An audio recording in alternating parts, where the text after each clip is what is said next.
يا رحمة للعالمين وعلى آلك وأصحابك يا سيدي يا خاتم النبيين بلغ العلا بكماله كشف الدجى بجماله حسنت جميع خصاله صلوا علیہ وآلہ صلوا علیہ وآلہ صلوا علیہ وآلہ یا صاحب الجمال ويا سيد البشر من وجهك المنير لقد نفر القمر لا يمكن الثناء كما كان حقه بعد خدا بزرگ توئی قصہ مختصر لیکن رضا نے ختم سخن اس پہ کر دیا خالق کا بندہ خلق کا آقا کہوں تجھے سب بڑے الصلاۃ والسلام وعلى آلك وأصحابك يا سيدي يا رحمة للعالمين شہر مصطفیٰ صلی اللہ علیہ وسلم جس مبارک خطے کو نبی پاک صلی اللہ علیہ وآلہ وسلم نے اپنا مسکن بنایا، مدینہ طیبہ اسے کہا جاتا ہے۔ وہ مبارک بستی، وہ مبارک زمین کا حصہ جہاں کریم آقا صلی اللہ علیہ وآلہ وسلم آرام فرما ہیں، رب کے عرش سے بھی وہ مقام اعلیٰ ہے، کیونکہ نبی پاک علیہ السلام اس جگہ پہ آرام فرما ہے۔ اس مبارک بستی کے آباد ہونے کے پیچھے بڑی محبت بری داستان ہے۔ یہ خطہ کیسے آباد ہوا، کیسے یہاں پہ رونقیں لگیں، تو بڑی محبت بری داستان اس کے پیچھے پنہاں ہے۔ ایک واقعہ میں اس حوالے سے ذکر کرتا ہوں۔ نبی پاک صلی اللہ علیہ وآلہ وسلم کی دنیا میں تشریف آوری سے کم و بیش 1000 سال پہلے ایک بادشاہ گزرا تھا جو بڑا ہی رحم دل اور نیک اور عادل بادشاہ تھا۔ اللہ تعالیٰ نے اس کو بڑی عزت سے نوازا۔ حمیرہ اس کا نام تھا، تبا اس کا لقب تھا۔ بڑے علاقے اس نے فتح کر رکھے تھے، جہاں جاتا اللہ نے بڑی عزت سے نوازا، جہاد کیا کرتا تھا، اس کے ساتھ اس کی فوج ہوتی تھی۔ لیکن ایک بات اس کی فوج کے اندر خاص تھی، اس نے اپنی فوج میں 200 علماء کی جماعت کو شامل کیا ہوا تھا۔ کتنے علماء؟ 200 علماء۔ مورخین لکھتے ہیں اس کی وجہ یہ تھی وہ علماء سے مشورے کے بغیر نہیں چلتا تھا بادشاہ، چونکہ دین کے وارث جو ہوتے ہیں وہ علماء ہیں، تو عالم کے بغیر تو بندہ گمراہ ہے۔ یہ تو اللہ معاف کرے ایسی سازشیں چل پڑی ہیں بے دین لوگوں کی طرف سے کہ علماء سے دور کیا جا رہا ہے، اور طرح طرح کے بہانے بنا کے، ویڈیوز بنا کے کہ یہ لوگ علماء سے دور ہو جائیں۔ جب تک امت علماء سے جڑی رہی ہے یہ گمراہ نہیں ہوئی، اور جیسے ہی علماء سے دور ہوتے ہیں گمراہی اس کا مقدر بن جاتی ہے۔ وہ حدیث ذہن میں رکھیں، نبی پاک صلی اللہ علیہ وآلہ وسلم نے ارشاد فرمایا عالم بن کے زندگی گزارو، عالم نہیں بن سکے فرمایا طالب علم بن کے زندگی گزارو، طالب علم نہیں بن سکے تو فرمایا علماء کی صحبت میں رہ کے زندگی گزارو، علماء کے پاس رہا کرو، صحبت بھی میسر نہیں تو فرمایا علماء سے پیار ضرور کیا کرو۔ 4 حالتیں بتائی ہیں، یا تو خود عالم بن جاؤ، نہیں تو طالب علم بن کے رہو، نہیں بن سکے نہیں ٹائم پڑھنے کا، علماء کی صحبت میں رہو، علماء کے پاس بیٹھا کرو، علماء سے دوستی لگاؤ، ان کے پاس جایا کرو، نہیں جا سکتے تو علماء سے پیار ضرور کرنا۔ نبی پاک صلی اللہ علیہ وسلم فرماتے ہیں یہ 4 حالتوں میں سے ایک حالت میں رہنا، 5ویں نہ بننا ورنہ گمراہ ہو جاؤ گے، ہلاک ہو جاؤ گے۔ آج وہ دور آ گیا ہے، 4 میں سے نہ تو خود عالم ہوتے ہیں، نہ طالب علم ہوتے، نہ علماء کے پاس بیٹھتے ہیں، بلکہ 4تھی حالت یہ کہ علماء سے پیار بھی نہیں ہے، باتیں ہیں علماء کے خلاف، زبان درازی ہے علماء کے خلاف، تنقید ہے علماء کے خلاف، تحقیر کی جاتی علماء کی، مولوی کہہ کے پتہ نہیں کیا کچھ باتیں کر دی جاتی ہیں۔ یہ ایک پورے پلان کے تحت امت کو علماء سے توڑا جاتا ہے۔ تو جب تک امت علماء سے جڑی رہی ہے کبھی گمراہ نہیں ہوئی۔ تو اس بادشاہ کی کامیابی یہ تھی 200 علماء کی جماعت اس کے ساتھ تھی، وہ ان کے بغیر نہیں چلتا تھا، مشورہ لیتا تھا۔ اچھا یہ فتوحات کرتا کرتا نا یہ پہنچا اس خطے میں جہاں کھجوریں کثرت سے تھی، جو آج مدینہ شریف ہے، اس کو بھی اس نے فتح کر لیا، اور یہاں کا اس نے نا والی اپنا بیٹا بنایا، خود یہ اپنا لشکر لے کے وہاں سے نا مکہ مکرمہ کی طرف چل پڑا کہ میں عمرہ کر کے آؤں۔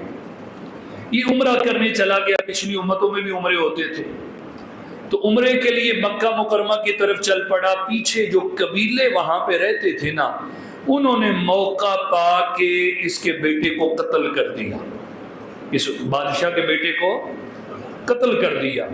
جب قتل کر دیا نا تو بادشاہ واپس آیا تو پتہ چلا بیٹا تو قتل ہو گیا ہے۔ بڑا غصہ آیا، بڑے غصے میں کہ میرے بیٹے کو تم لوگوں نے قتل کیا۔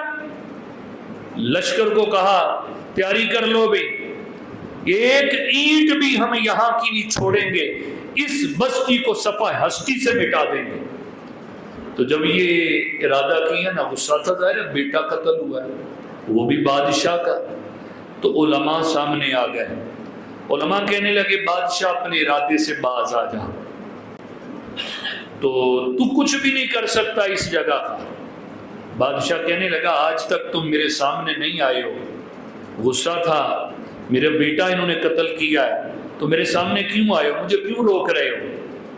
کہنے لگے یہ خطہ جو ہے نا جس کے بارے میں تم ارادہ کر رہے ہو کہ میں اینٹ سے اینٹ بجا دوں گا، صفحہ ہستی سے مٹا دوں گا، اینٹ سے اینٹ بجانا دور کی بات ہے، تو ایک اینٹ بھی اکھیڑ نہیں سکتا۔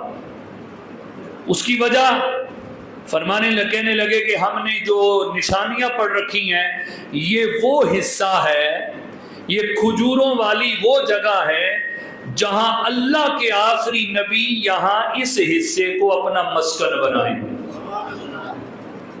اور یہاں کی حفاظت اللہ کے فرشتے کر رہے ہیں۔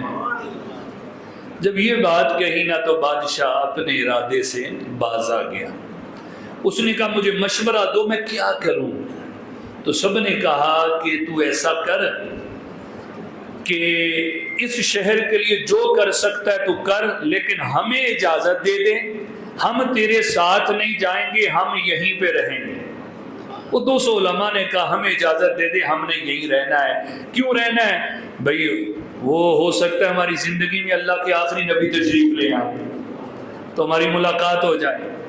تو بادشاہ نے پھر ایسا کیا، اس حصے میں اس خطے میں 200 مکانات تعمیر کروائے۔ وہ مکانات تعمیر کر کے علماء کو رہنے کے لیے دے دیے، وہ مکان دے دیے، اور ایک اس نے مکان ڈبل سٹوری بنایا، 2 منزلہ مکان بنایا۔ وہ 2 منزلہ مکان اس نے بنا ایک خط لکھا، خط میں لکھا کہ اے اللہ کے آخری نبی صلی اللہ علیہ وآلہ وسلم، آپ کو بن دیکھے ایک غلام سلام پیش کرتا، میرا سلام قبول کیجئے، اگر میں آپ کا زمانہ پاتا تو میں آپ کی خدمت میں رہتا۔ اے اللہ کے نبی، اپنے غلام کا سلام قبول کیجئے گا اور قیامت کے دن میری شفاعت کیجئے گا۔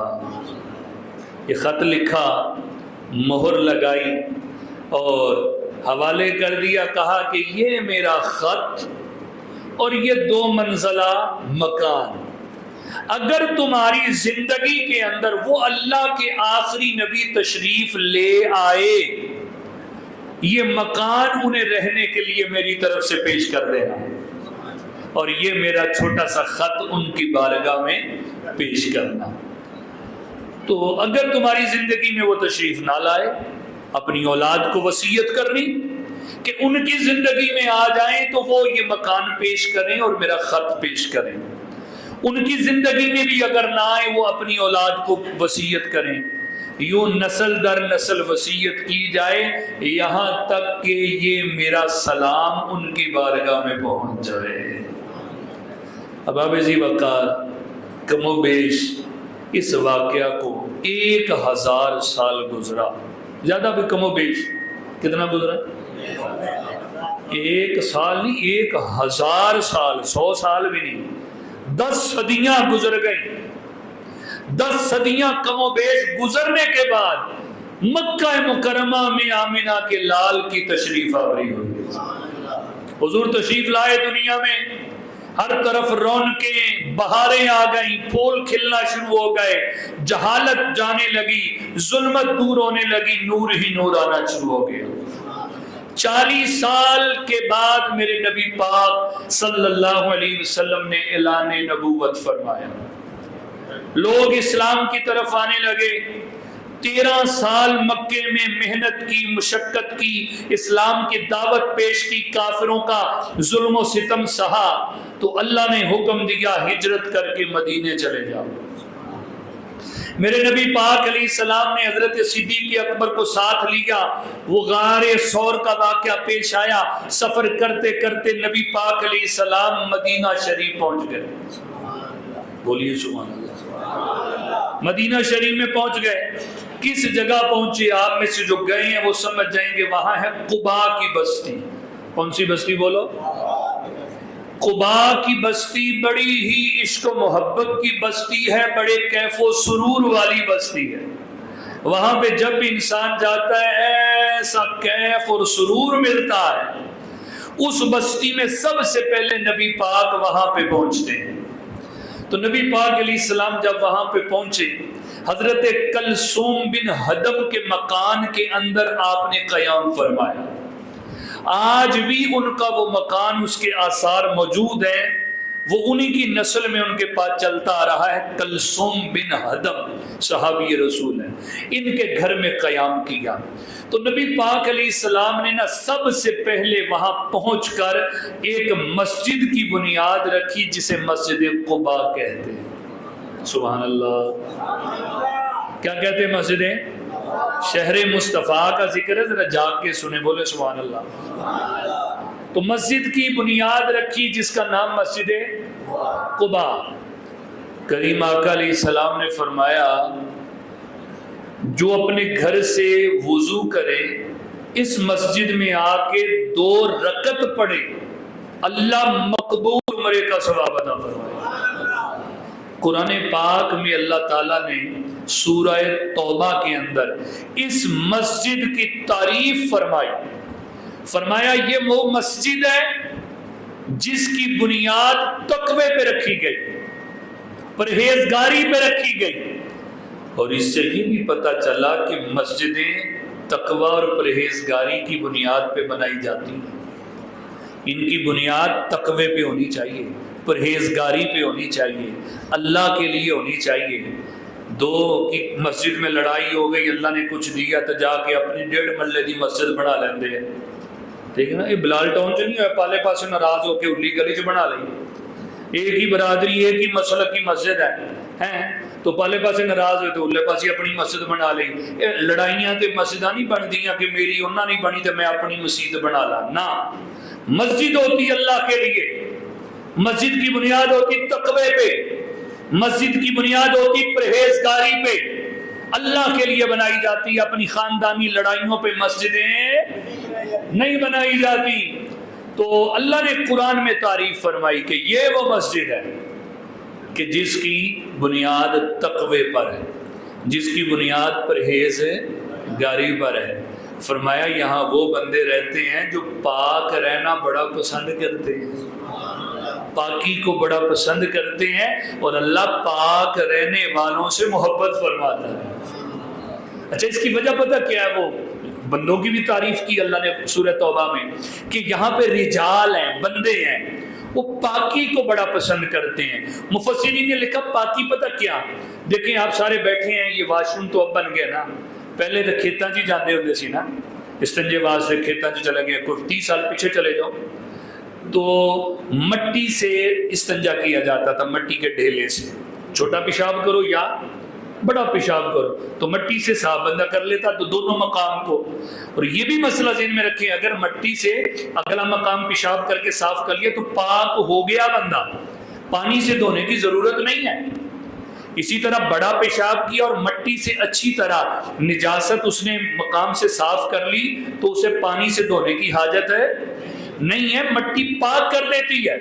لیکن وہاں کے جو لوگ تھے نا وہ طہارت کو بڑا پسند کرتے تھے۔ کیا؟ مفسرین نے ان کی وجہ لکھی کہ وجہ یہ تھی کہ وہ مٹی سے بھی استنجا کرتے تھے، پھر پانی سے بھی کیا کرتے تھے، دونوں سے کرتے تھے، زیادہ پاکی، زیادہ طہارت۔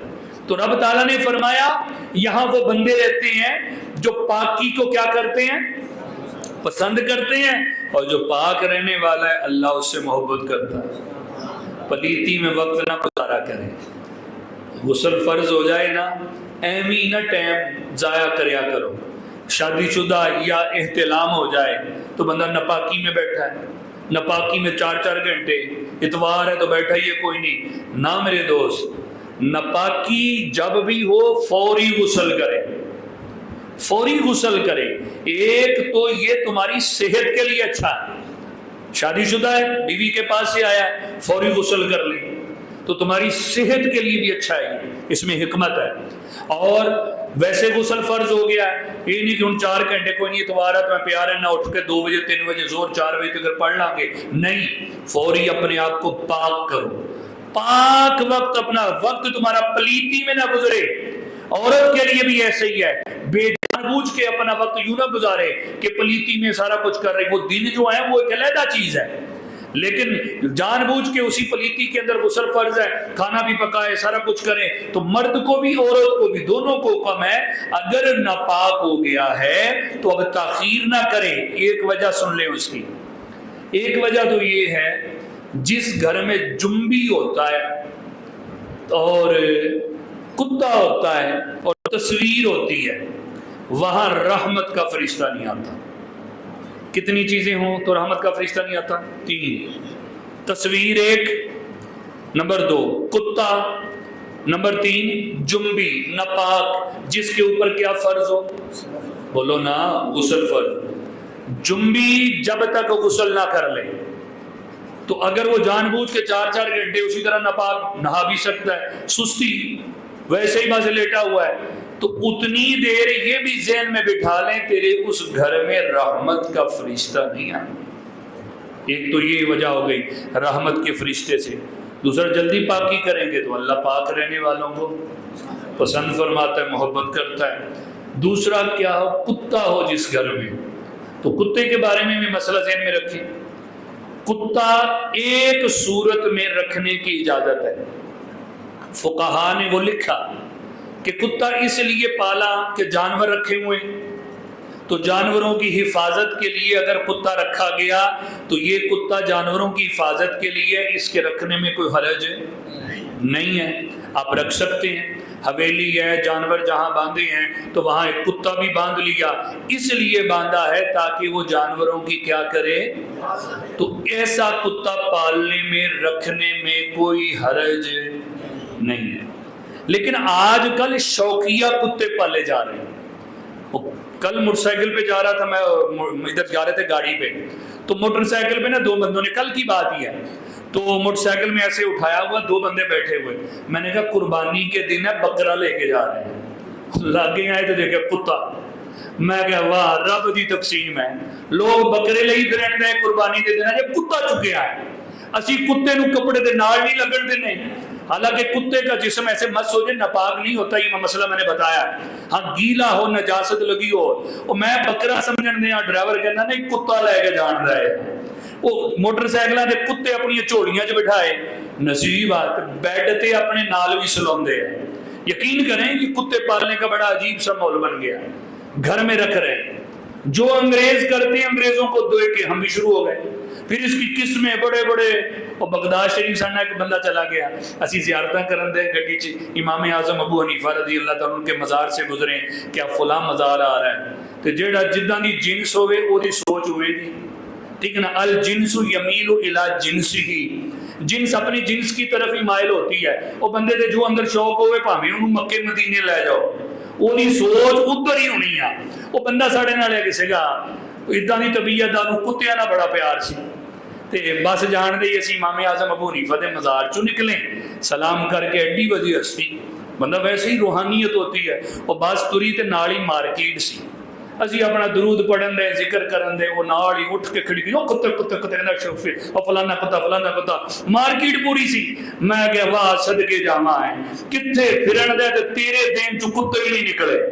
تو کہنے کا مقصد یہ کہ جنس کی طرف مائل ہوتی ہے، تو یہ عجیب شوق آ گیا ہے کتے پالنے کا، تو کتا گھروں میں رکھنا یہ واضح ہے کہ یہ سائن بورڈ لگ گیا ہے کہ رحمت کا فرشتہ یہاں نہیں آ سکتا، تو رحمت کا فرشتہ نہیں ہوگا تو گھر میں بے برکتیاں ہی ہونی ہیں، تو اس چیز کا بھی خیال کریں۔ یہ پتر بیٹے آپ کے بھائی جن کو شوق پڑ رہا ہے ان کو ذرا تھوڑا سمجھائیں اس معاملے میں، رحمت کا فرشتہ نہیں آئے گا تیرے گھر میں۔ دوسری بات تصویر کے حوالے سے بات یہ ذہن میں رکھیں، تصویر ایک تو ہوتی فریم کروائی ہوتی، بعض نے اپنے پیروں کی بنوائی ہوئی ہے، بڑے تو بڑا پیر ہوئے جدی مرضی تصویر ہوئے، تصویر دیوار پہ کمرے پہ تعظیم کے طور پہ لٹکانا یہ جائز ہی نہیں ہے۔ علماء کا دیکھیں اس چیز میں اختلاف ہے کہ پہلی بات تصویر پرنٹ کروانا، اس پہ کچھ علماء کہتے ہیں ضرورتاً اجازت ہے، لیکن کئی علماء اس پہ بھی کہتے ہیں نہیں اجازت، اختلاف آ گیا۔ اچھا پرنٹ ہوئی ہے، گھر میں لٹکا کے رکھتے ہیں، کسی کی دادا جان کی تصویر ہے، کوئی کہتا ہے میرے فلاں پیر صاحب کی ہے، تو تصویریں گھر میں لٹکا کے فریموں کے اندر رکھنا یہ جائز نہیں ہے، یہ تو اتفاق، اس میں تو سارے کسی کا اختلاف نہیں، تو جس کمرے میں آپ نے تصویر رکھی ہوئی ہے، آپ کے پیر صاحب ہیں کوئی بھی ہیں، اس میں رحمت کا فرشتہ نہیں آئے گا، یہ بات ذہن میں رکھیں۔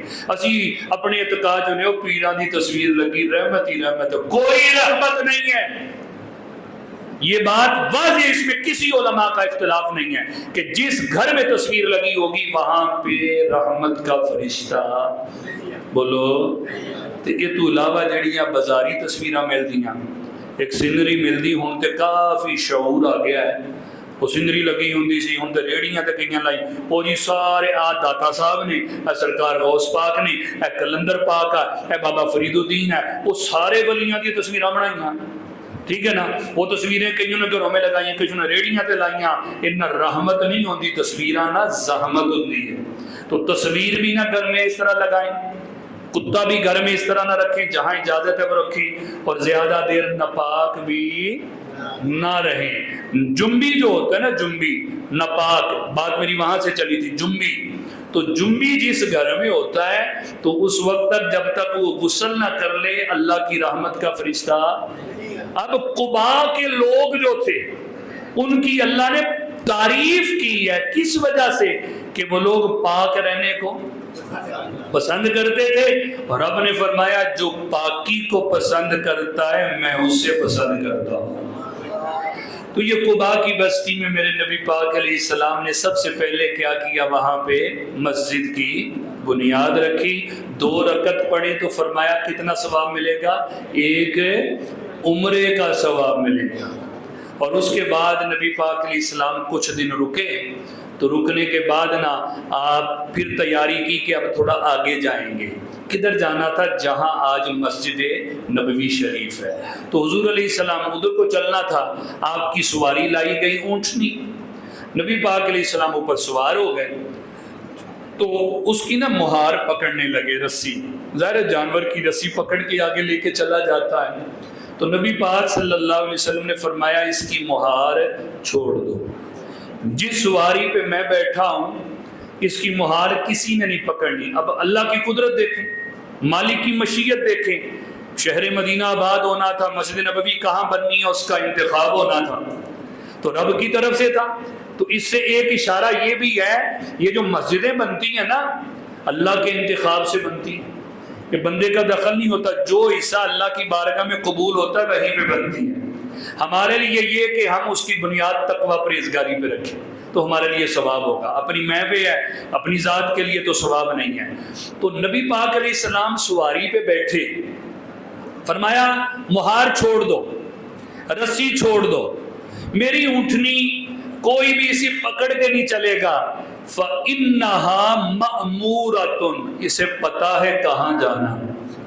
سبحان اللہ، اسے پتا ہے، میری اونٹنی کو پتا ہے کہاں جانا ہے، میری اونٹنی کو پتا ہے۔ آپ نے کیا فرمایا؟ میری اونٹنی کو پتا ہے۔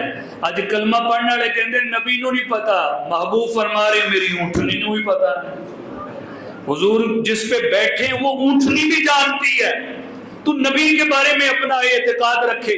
فرمایا اسے چھوڑ دو، جہاں کا اللہ نے حکم دیا اس کو پتا ہے میں نے کہاں جانا ہے، اور جہاں میری اونٹنی جا کر بیٹھ جائے گی وہیں میں انہی کا مہمان بن جاؤں گا۔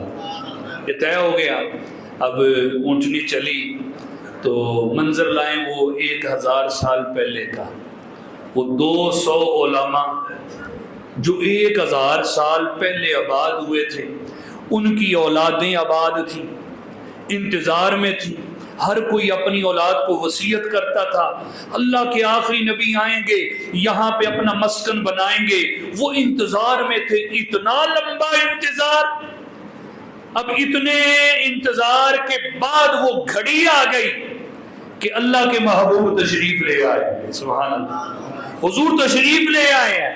اب تو ان کی خوشی کا عالم کیا ہوگا کہ میرے پردادے نے وصیت کی تھی اپنے بیٹے، انہوں نے اپنے بیٹے، پھر مجھ تک پہنچی، مطلب وہ نسلیں آباد تھی کہ اللہ کے نبی تشریف لائیں گے۔ آج وہ گھڑی آن پہنچی ہے، حضور اونٹنی پر سوار ہیں، اونٹنی چل رہی ہے، صدیق اکبر ساتھ ہیں، صحابہ ساتھ چل پڑے، انصار صحابہ ساتھ ہیں، اونٹنی جا رہی ہے۔ قبیلہ آیا تو اونٹنی کی مہار تو پکڑی نہیں ہوئی ہے، چھوڑی ہوئی ہے۔ قبیلے کا سردار ہاتھ جوڑ کے عرض کرتا ہے آقا حلم الینا الی العدد والعدۃ والمنعۃ، حضور ہمارے قبیلے میں تشریف لے آئے۔ 3 باتیں وہ کہتا۔ پہلی عرض، حضور ہمارے قبیلے میں تشریف لے آئے، ہمارے مہمان بن جائیے، کیا کریں گے؟ الی العدد، ہماری تعداد بھی بڑی ہے، والعدتی، اللہ نے مال بھی بڑھا دیا ہے، والمنعتی، اور جان سے بڑھ کے آپ کی حفاظت کریں گے۔ 3 باتیں کہتے، نبی پاک فرماتے صلی اللہ علیہ وآلہ وسلم خلو سبیلا، راستہ چھوڑ دو، میری اونٹنی کو پتا ہے کہاں جانا ہے۔ جمعرات کو چلے، ایسے گزرتے گزرتے رکتے تھے، تو اگلا دن جمعہ آ گیا، تو قریب ہی آپ ایک میدان میں پہنچے، جمعے کا دن تھا، تو ابھی میدان کے اندر کھڑے تھے تو جبرائیل علیہ السلام آ گئے کہ اے آقا صلی اللہ علیہ وسلم، آپ کے قدم اس یثرب کو مدینہ بنا رہے ہیں، آپ کے قدم یہاں کی بیماریاں مٹا کے شفا دے رہے ہیں، حضور اللہ نے مجھے بھیجا ہے آپ کی امت کے لیے جمعے کا تحفہ لے کے آیا۔ نماز جمعہ فرض ہو گئی. مکے میں نماز جمعہ فرض نہیں ہوئی, کہاں فرض ہوئی ہے؟ مدینہ طیبہ میں. حضور اللہ تعالیٰ نے جمعہ فرض کر دیا. اچھا, تو پہلا جمعہ جب فرض ہوا اسی میدان میں نبی پاک صلی اللہ علیہ وسلم نے ادا فرمایا. جو 7 صحابہ تھے انہوں نے پڑھا.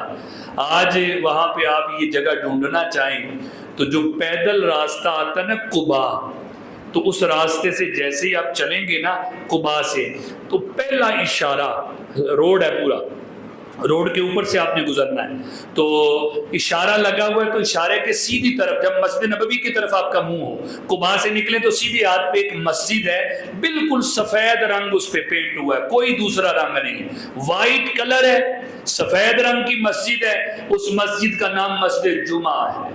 تو پیچھے ساتھ ہی گراؤنڈ ہے. یہ وہی حصہ ہے جہاں سب سے پہلا جمعہ میرے نبی پاک نے ادا فرمایا. سبحان اللہ.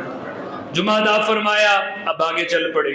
چھوٹے چھوٹے قبیلے تھے, آپ کے نانکے تھے, ان کا قبیلہ آیا, استقبال ہوتا گیا. ہر قبیلہ ایک ہی عرض کرتا تھا کہ میرے گھر میں تشریف لے آئیے, ہمارے قبیلے میں آ جائیے, حضور ہمارے پاس آ جائیں. آپ اندازہ کریں نا کہ کوئی بھی پارٹی کا لیڈر ہی گزرے یار, ورکر پریشان ہوتے ہوئے ساڈا لیڈر ساڈے گھر آ جائے. وہ صدیوں سے بیٹھے تھے, اولاد در اولاد انتظار ہو رہا تھا کب اللہ کے آخری نبی تشریف لائیں گے. تو وہ گھڑی آ گئی, حضور آ گئے, حضور تشریف لے آئے. کتنی خوشی کا عالم تھا. ہر کوئی التجا کر رہا تھا, حضور میرے گھر آ جائیں, میرے گھر آ جائیں, حضور مہربانی فرمائیں, ہمارے پاس آ جائیں. آپ یہی فرماتے بھائی چھوڑے راستہ, جہاں کا حکم ہے وہیں چلیں گے. اونٹنی جہاں بیٹھ گئی تو سنیت الوداع کی گھاٹی آ گئی, وہ اونچی سی پہاڑی. تو نبی پاک علیہ السلام کی سواری اوپر چڑھی تو سامنے وہ ننھی بچیاں مکان کی چھت پہ دف لے کے کھڑی تھی. تو نبی پاک سامنے تشریف لائے, جیسے سواری اوپر گئی آپ کا چہرہ انور جیسے ہی دیکھا تو پڑھنے لگی طلع البدر علینا. سبحان اللہ. طلع البدر علینا. پھر بولے سبحان اللہ. ہم پہ وہ بچیاں کہنے لگی جیسے نبی پاک علیہ صلی اللہ علیہ وآلہ وسلم کے چہرہ انور کو دیکھا نا, بچیاں کہنے لگی آج تو 14ویں کا چاند طلوع ہوا ہے. 14ویں کا چاند دیکھا کریں, جب نکلتا ہے تو ستارے چھپ جاتے ہیں, چاند کی روشنی ہر طرف ہوتی, چاندنی ہوتی ہے. حضرت جابر بن سامورہ رضی اللہ تعالیٰ عنہ صحابی رسول, ایک رات 14ویں کی رات تھی, چاند نکلا ہوا تھا, روشنی پھیلا رہا تھا, اور ایک طرف کریم آقا اپنا چہرہ انور چمکاتے ہوئے تشریف فرما تھے. تو صحابی رسول نے ہمیں عقیدہ بتایا. حضرت جابر کہنے لگے کبھی میں 14ویں کے چاند کو دیکھوں, کبھی آمنہ کے لال کو دیکھوں, تو میرا نظریہ یہ ہے نبی پاک کا چہرہ انور 14ویں کے چاند سے بھی زیادہ روشن ہے. آپ کا چہرہ انور ان بچیوں نے دیکھا, کہنے لگی طلع البدر علینا من ثنیۃ الوداع وجب الشکر علینا ما دعا للہ دا. آ گئے وہ اللہ کے نبی جنہوں نے اللہ کی طرف دعوت دی. اب ہم پہ ان اللہ کا شکر ادا کرنا واجب ہو گیا ہے, کیونکہ ہم پہ 14ویں کا چاند طلوع ہو گیا. نبی پاک علیہ السلام کا استقبال ہوا. ان بچیوں نے دف بجا کر نبی پاک علیہ السلام کا استقبال کیا. یہ روایت پڑھ کر کئی آپ کو ایسے شیخ الاسلام ملیں گے, وہ کہیں گے جی دف بجا سکتے ہیں آج بھی, دف بجانے میں کوئی حرج نہیں. میں نے کہا بالکل دف بجانے میں کوئی حرج نہیں, بات پوری بتانی چاہیے. چھوٹی نابالغ بچیاں, کیا چھوٹی نابالغ بچیاں, وہ آج بھی دف بجا سکتی ہیں, اس میں کوئی حرج نہیں ہے, خوشی کا موقع ہو. لیکن وہ جو دف بچیوں نے بجایا تھا وہ ڈھولکیوں کی طرح نہیں تھا جو پاک و ہند میں بجتی ہے. عرب کا دف, پاک و ہند کا دف, اس میں زمین و آسمان کا فرق ہے. نیٹ پہ آپ دیکھ سکتے ہیں عرب والے بڑے بھی بجاتے ہیں, میں ان کی صفائی نہیں دے رہا, میں آپ کو مسئلہ بتانے لگا ہوں. آج بھی جو عرب میں دف بجتا ہے اور پاکستان میں دف بجتا ہے، دونوں میں فرق زمین و آسمان کا ہے۔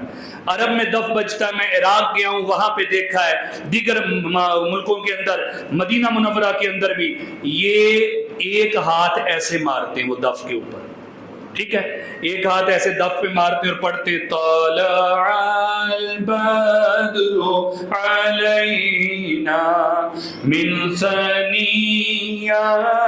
الوداع۔ اب وہ ایک ہاتھ مار رہے ہوتے دف پہ۔ پاکستان والے یہ آپ کاریگر دیکھیں کتنے کاریگر ہیں، ان کا بجانا یہ ڈھولکی کی طرح ہوتا ہے، ڈھولکی جیسے، ڈھولکی ایک بجانا فن ہے، یہ قوالوں کے ساتھ ڈھولکی والے علیحدہ ہوتے ہیں، باجے والے علیحدہ ہوتے ہیں، تاڑیاں مارن والے علیحدہ ہوندے تے واجاں کڈن والے علیحدہ ہوندے، ساری پوری ٹیم ہوندی ہے۔ طبلہ بجانا ایک فن ہے، طبلہ تو یہ جو ہمارے دف بجاتے ہیں یہ طبلے کی طرز پہ بجاتے ہیں، یہ دف نہیں ہے، میری بجانے کا طریقہ ہی غلط ہے، یہ تو ڈھولکی کی طرف ہے۔ ڈھولکی میں اور دف میں فرق ہی نہیں رہا، تو یاد رکھیے گا یہ دف ڈھولکی کی طرح بجایا جاتا ہے۔ ایک پھر اس کے ہاتھوں میں آپ دیکھا کریں جو پاکستان میں دف بجاتے ہیں، چھلے پہنے ہوتے ہیں، وہ لوہے پہ مار رہے ہوتے ہیں، اس سے علیحدہ آواز نکل رہی ہوتی۔ اب اس سے بڑھ کے کام یہ آ گیا ہے، وہ ایک پن لگاتے ہیں، ساؤنڈ میں لگا دیتے ہیں، وہ جو دف چل رہا ہے وہ پورا پیڈ ہوتا ہے، وہ تو میوزک ہے بالکل، وہ جی سارے محفل میں پتہ ہی نہیں جی دف بج رہا ہے، دف بج رہا، اسی بھی اٹھ اٹھ کے پیسے سٹن دیں۔ تو یہ مسئلہ ذہن میں رکھیں، نابالغ بچیاں، چھوٹی بچیاں آج بھی نعت پڑھیں تو دف ہوتا ہے ایک ہاتھ ایسے ایسے مار کے، چھوٹی بچیاں آج بھی اگر اس طرح ایسے ایک ایک ہاتھ مار کے وہ دف بجا لیں تو اس میں کوئی حرج ہے۔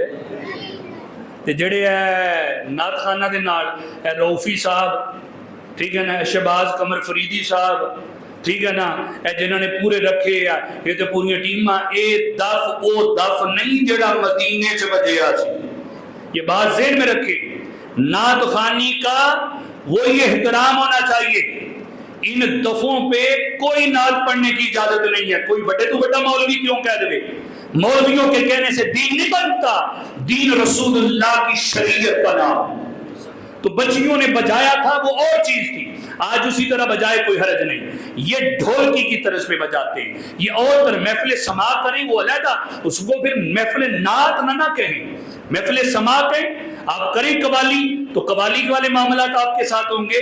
لیکن یہ جو اب بڑی بات پتہ کیا ہے، عورتیں دف پہ پڑھنا شروع ہو گئی، میلاد آڑیاں مائیاں انہوں نے دف بجانا شروع کر دیا، چھوٹا کیا ساؤنڈ دا سپیکر رکھ دیا، ایک دف لیندیاں، دو تین بچیاں لیندیاں نال، وہ جا کے پورا دف بجتا ہے، سپیکر رکھا ہوتا ہے، پورے محلے چ گلی چ باہر منڈے ہیں ٹپن دے ہوندے تے بی بی جی اندر نعت پڑھ رہی ہوندی۔ اس کو میں نے اور آپ نے روکنا ہے۔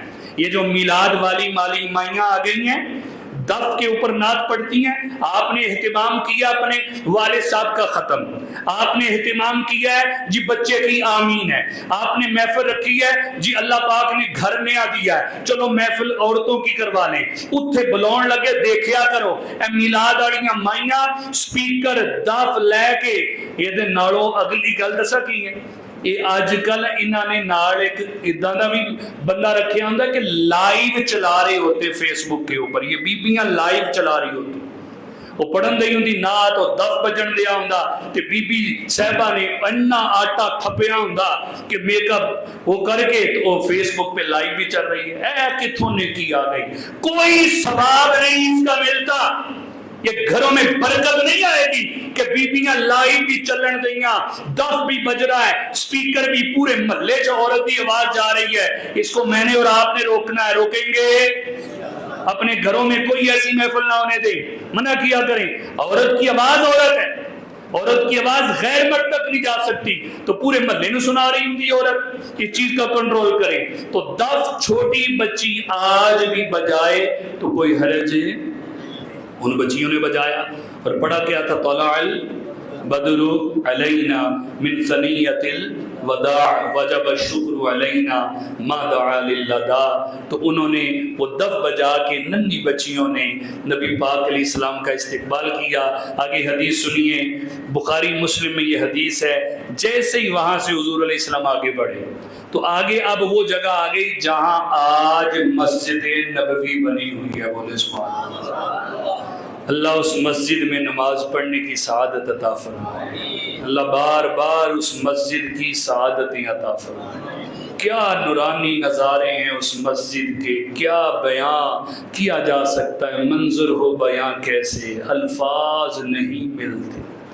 جس وقت محمد کا دربار نظر آئے، وہ تو بندے کے پاس لفظ نہیں ہے، وہ کیسے منظر بیان کرے، تو وہ حصہ آ گیا جہاں مسجد نبوی شریف ہے۔ حضور علیہ السلام ہیں اونٹنی کے اوپر، صدیق اکبر ساتھ ہیں۔ تو احباب ذی وقار، عالم یہ تھا، امام بخاری امام مسلم نے حدیث لکھی۔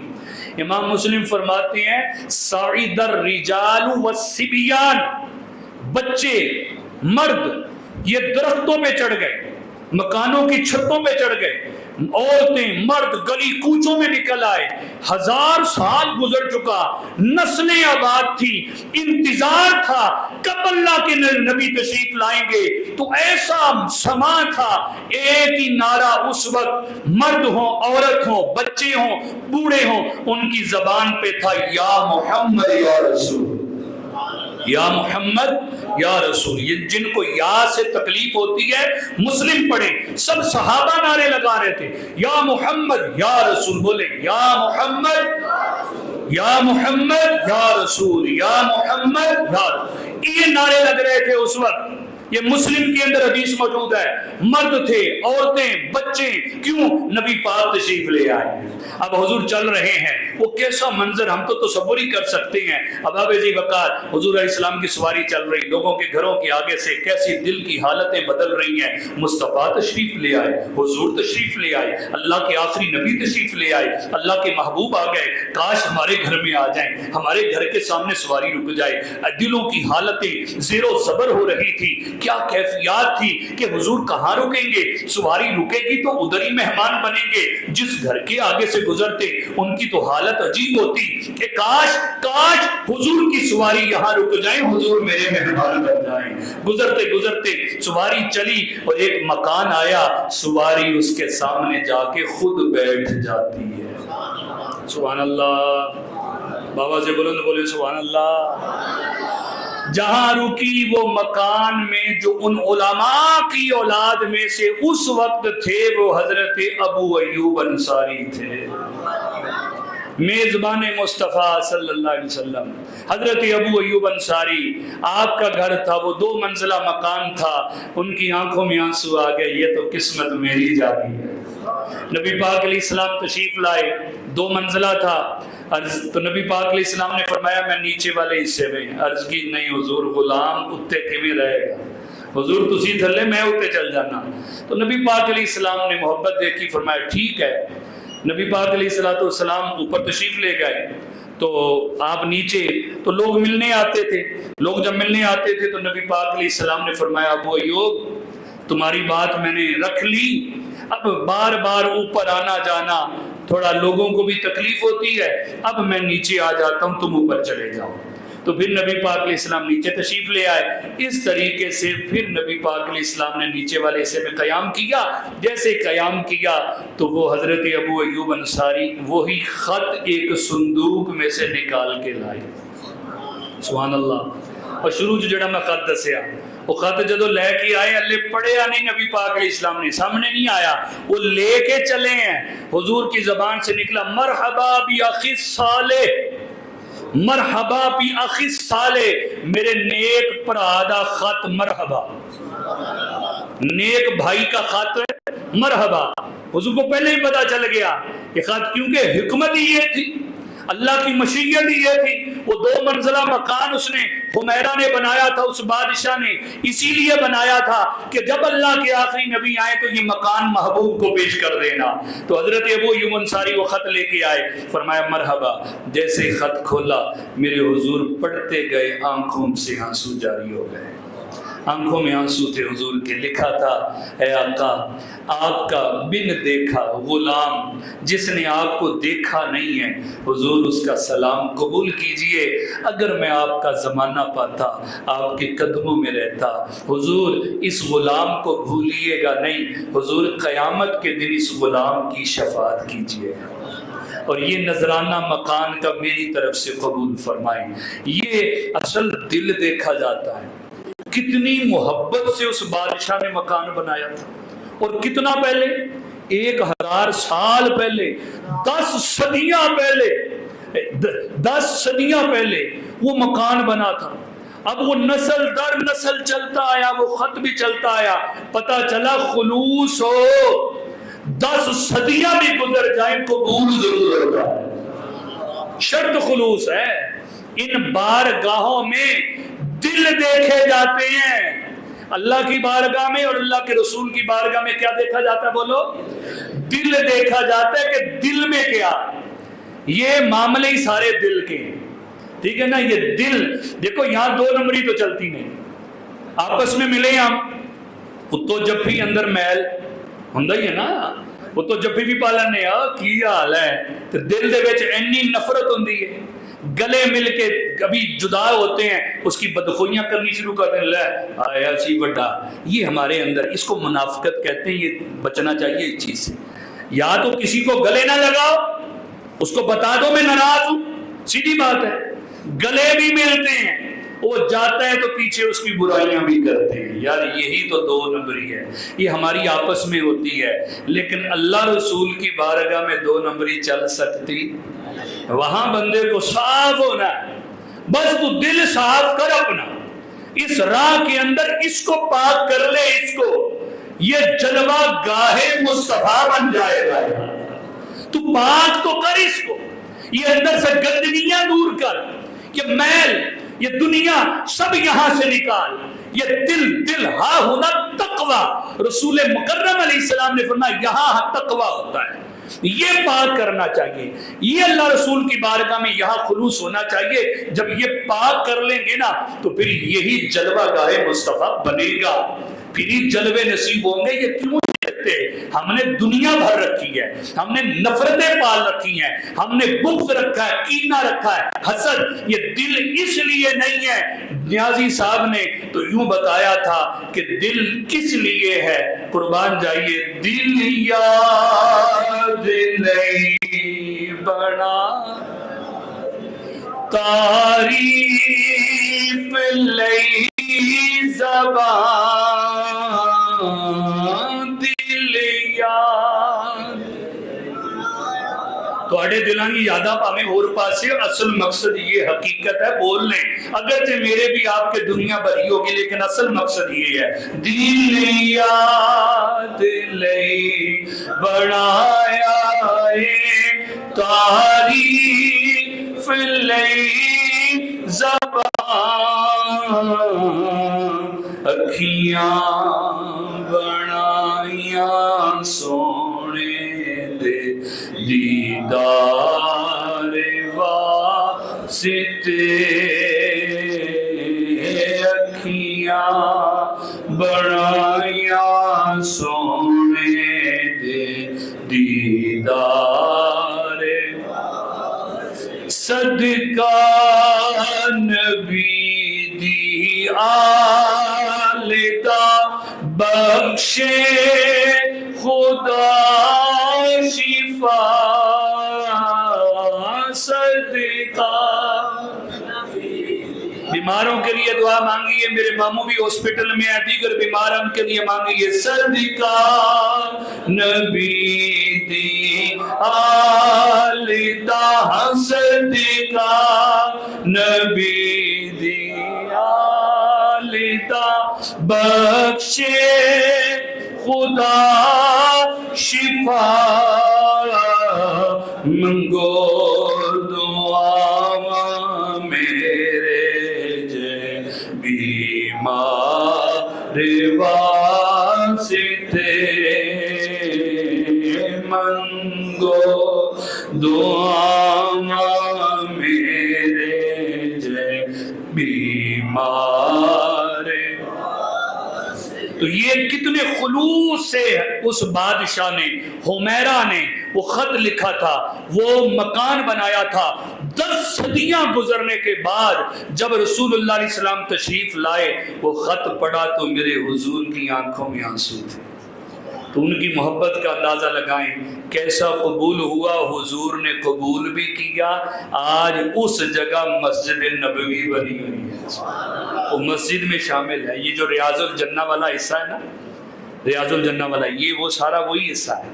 یعنی باب البقیع سے لے کے باب السلام کی طرف آئیں، باب السلام سے داخل ہوتے ہیں الٹے ہاتھ پہ تو وہ حصہ شروع ہو جاتا ہے۔ یہ قدیم مسجد ہے، ابتدا والی، اندر پلروں پہ لکھا ہوا بھی ہے مسجد الرسول۔ تو یہ وہ مسجد آج بھی نشانی موجود ہے۔ تو یہ حصہ ان کا قبول ہوا اور بعد میں آج دیکھیں مسجد نبوی میں شامل ہے۔ تو اللہ ہمیں بھی خلوص عطا کرے، دلوں کی اللہ پاکی عطا فرمائے۔ اس طرح پھر آپ نے پہلی بنیاد رکھی۔ تو یہ آپ اس محبت، یہ پیچھے ایک واقعہ تھا جو میں نے ذکر کیا کہ اس بستی کے آباد ہونے میں بڑی محبتیں ہیں پیچھے۔ ان میں سے ایک محبت یہ حمیرہ نامی بادشاہ کی تھی کہ کتنے خلوص سے اس نے مکان بنائے تھے اور پھر علماء کو آباد کیا تھا، پھر اللہ نے کیسے قبول کیا۔ پھر حضور کے قدم لگ گئے، یثرب تھا مدینہ بن گیا۔ فرمایا اب کسی نے سے یثرب کہنا نہیں ہے، یا طیبہ، طیبہ یہ طیبہ ہے، توبہ ہے، یہ پاک ہے، یہ طاہر ہے، یہ مطہر ہے۔ اب جو اس میں آ جائے گا یہ شہر اسے بھی پاک فرما دے گا۔ اس در کی کیا بات کروں، بس یہ ذہن میں بٹھا لیں کہ میں نے ابھی نہ کوئی حدیث پڑھی ہے، صرف یہ پس منظر ایک ذکر کیا ہے۔ بڑی محبتیں اس بستی سے وابستہ ہے اور یہیں سے ہی اسلام پھیلا ہے۔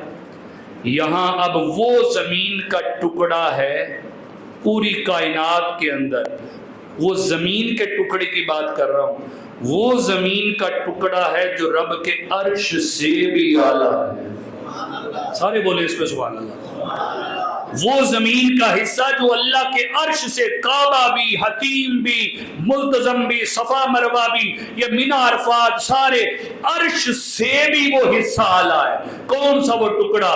جس حصے پر امام الانبیاء اب آرام فرما رہے ہیں، جہاں گنبد خضرا ہے، وہ بقعۂ نور ہے، وہ تربت انور ہے، وہ جگہ جہاں حضور کا جسم مس ہے۔ حضور کے جسم کی بات نہیں کر رہا، جس زمین پر اس وقت میرے نبی کا جسم ایسے لگا ہوا ہے وہ زمین اللہ کے عرش سے اعلیٰ ہے۔ توجہ رکھیے گا، جس زمین پر نبی کا جسم لگے وہ زمین رب کے عرش سے اعلیٰ ہے۔ تو جس ہستی کو میرے حضور اپنے جسم کا ٹکڑا فرمائیں اس کا عالم کیا ہوگا، وہ سیدہ کائنات کا مقام کیا ہوگا۔ یہ وہ مبارک جگہ وہاں ہے جہاں آج ہمارے دل کھنچتے ہیں، آج جانے کے لیے تڑپتے ہیں۔ یہ ایمان ہے تو تڑپ، جس کے دل میں مدینے کی تڑپ نہیں ہے نا، وہ غور کرے، وہ ایمان سے خالی ہو رہا ہے، ایمان کی روح سے خالی ہے۔ یہ دار الایمان ہے، ایمان کا گھر ہے، یہیں سے ایمان نکلا، یہیں پہ واپس لوٹے گا۔ یہ وہ مدینہ، وہ حصہ، وہ بستی ہے۔ اللہ پاک ہر سال دیکھنا نصیب فرمائے۔ حاجی لاکھوں لاکھ جمع ہو گئے، ذی الحجہ کا مہینہ ہے۔ میری آپ سے گزارش ہے، ہمارا رکن حج ان دنوں میں ادا ہوگا۔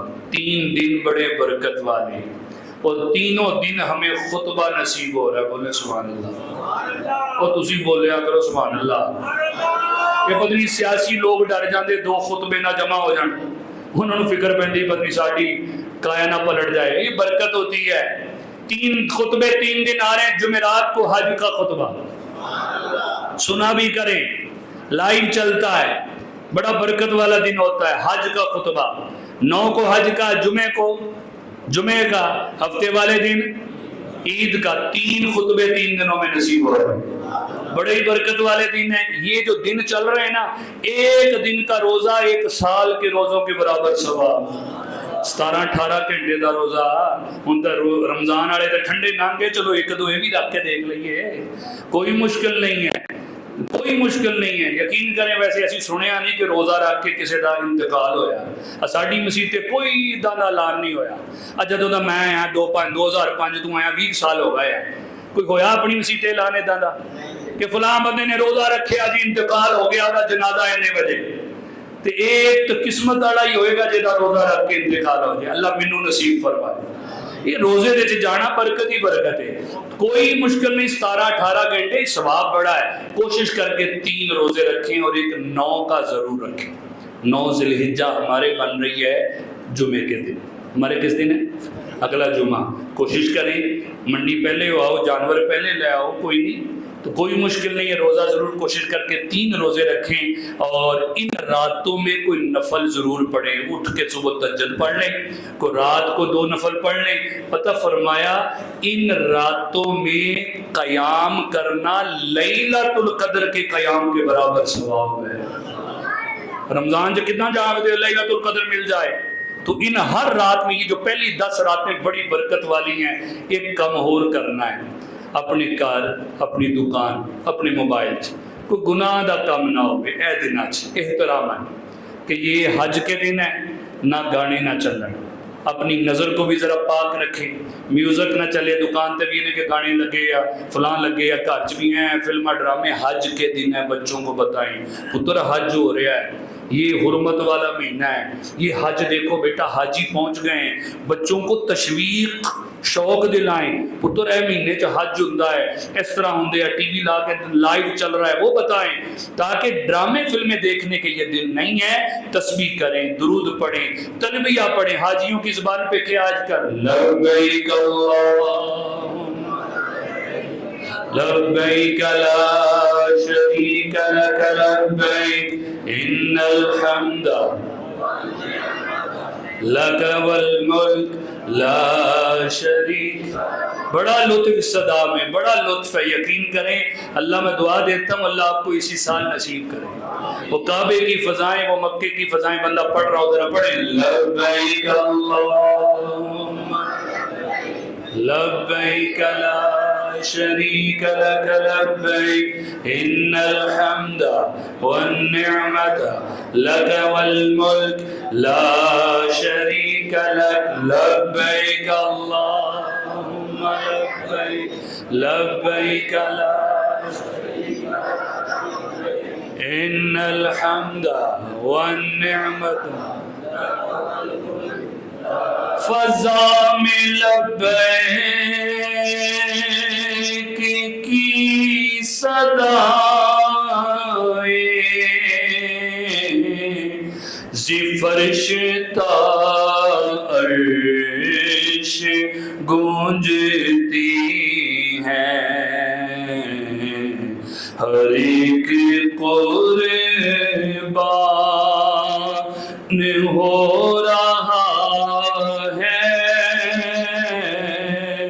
زباں پہ یہ کس کا نام آیا, اور یہ کون سر پہ کفن لپیٹے چلا ہے الفت کے راستے پر. فرشتے حیرت سے تک رہے ہیں, یہ کون ذی ہے تیرا مایا. لبیک اللہم لبیک لبیک لا شریک لک لبیک ان الحمد والنعمت لک والملک لا شریک لک. اللہ پاک یہ تلبیہ ہمیں مکے میں پڑھنا نصیب فرمائے. حاجیوں کا اللہ یہ سفر قبول فرمائے. 67,000 حاجی بیچارے رہ گئے. وہ لیبیا کا ایک حاجی رہا, 2 بار جہاز واپس آیا. ایک حاجی اس کا یقین تھا کہنا مینوں چھڑ کے نہیں جا سکتے. وہ مرزے نو پوچھو جڑا کہندا اگر ایک کتاب چ لکھیا ہوندا نا وہ بحری جہاز واپس آیا تے حاجی نو لے کے گیا، یہ مرزے نے کہنا سی کسے کہانی، جہاز کداں مڑ کے آ سکدا؟ ہن تے پوری دنیا نے ویکھیا 2 بار جہاز اڑیا تے پھر واپس آیا، حاجی بیٹھا تے جہاز لے کے گیا، تیجی باری جہاز خراب نہیں ہویا۔ ایک مرزے نو بھی پوچھے ہون کہ ایک ہی شے ہے، کتاب جو لکھے ہوں نے کہنا سی کسے کہانی۔ یہ ہوتے ہیں اللہ کے ایسے پیارے بندے جن کی کوئی ادا اللہ کو پسند ہوتی ہے۔ وہ ایک واسطے جہاز آیا 67,500 حاجی رہ گئے، پتہ اس دفعہ پرائیویٹ حاجی 67,000 بیچارے، جن کا 13 لاکھ 15 لاکھ پیسے بھی جمع سب کچھ، لیکن بس وہ رہ گئے۔ اللہ پاک ان کو صحت دے، اگلے سال ان کو بھی ہمیں بھی اللہ نصیب فرمائے۔ اجتماعی قربانی میں کوئی حصہ ملانا چاہے ملا سکتا ہے۔ قربانی کے ارادے اپنے جانور اچھی تصدیق سے دیکھیں، خریدیں، ان کے اندر کوئی عیب نہ ہو۔ سب سے ضروری بات رزق حلال کے پیسے سے قربانی کرنی ہے، یہ سب سے ضروری ہے۔ حلال کے پیسوں سے قربانی کرنی ہے، کوئی سود کا پہنا دا حق ماریا ہویا، کوئی ادھاں دے پیسے، کوئی قربانی قبول نہیں ہونی۔ پیسے حلال ہونے چاہیے۔ ان اللہ طیب لا یقبل الا طیبا، اللہ پاک ہے اور پاک مال ہی قبول کرتا ہے۔ جن کے ارادے ہیں اللہ خیر سے پورے فرمائے۔ مسجد کے لیے اٹھیں، اپنا کچھ حصہ پیش کریں، پھر سنتیں پڑھیے گا۔